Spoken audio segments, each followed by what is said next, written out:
ما یک духовный целитель داریم. کتاب هست لچن آیاتم قرآن. تبابت با دعاها با گیاها. انا این کس حاجی نورالله مرحمت خواهید همونجا برامده استاده گردن. به نام خداوندی که جان آفرید، سخن گفتن هم در زبان آفرید. السلام علیکم اهل نشست. من خودم زادگاه هم سمرقند، من در موتریت سمرقند تولد شده هستم. در 3 سالگی تقدیر خدا که توجستان با کوچه رفته هستیم. خرسندم که امروز در زادگاه خود یا که در همین شهر بزرگ سمرقند حضور دارم. سلامت باشید. ما بخبر که شما در سمرقند خبر میشید. یک چند سال است که من خودم به طبیب مشغول هستم. از سال 1993 این طرف اعضای اکسلنسی جمهوری توجستان بودم که از سال 2016 این طرف با دکتر طاهری اعضای طبیبان خلقی با گیاه درمانی مشغول هستم. البته گیاه ها تیزتر طبابت میکند آدم، تیزتر آدم شفا میبرد. خوبترش همین که بی زیان است. اگر ما همون گیاه شناسیم یا که به مجاز خود نگاه کرد اگر طبابت کنیم بهترتر شفا میبرد.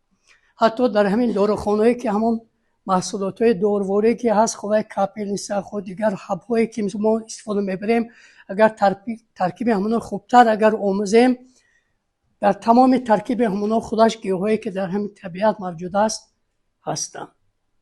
باید همین بهترتر شمایان که مثال البته با آدم ها با طبابت آدم ها آینده مشغول میشوید همیشه خوبتر باید که آموزید. دو چیزی دیگر هست، دو محصولات هم طبیعی هم کیمیاوی، این سرمه و توتیا. سرمه البته همه باید که دانند، خوبتر زنها باید که دانند. اگر سرمه تازه باشد همانا برای علتهای چشم رفع کردن، برای آبرویش، برای سرخی، برای کاتاراکت، برای پرده هایی که مثال در چشم پیدا میشن، اگر همانا سرمه تازه باشد با آب ترمه سوئیده ادرش کرده اگر از زیر چشم و بالای چشم دائمی اگر مولده گردید همین علتهای چشم رفع میکنه. دومش توتیا. هم توتیا هم البته در طبیعت هست یا که در طبیبا یافت میشد. خودش یک تگمچه بر این چیز و یک چند نقطه به میرسد. طرز استفاده همین توتیا در میلک چشم در درونش چشم کشیدن یک روز به یک بار یا 2 بار.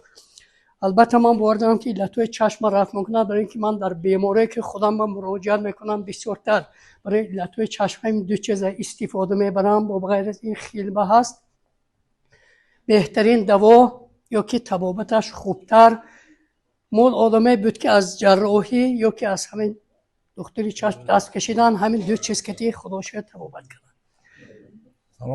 بسیارتر میخوام که شما به طبیعت هم روی بیارید، تستر شفا میبند بیمارا.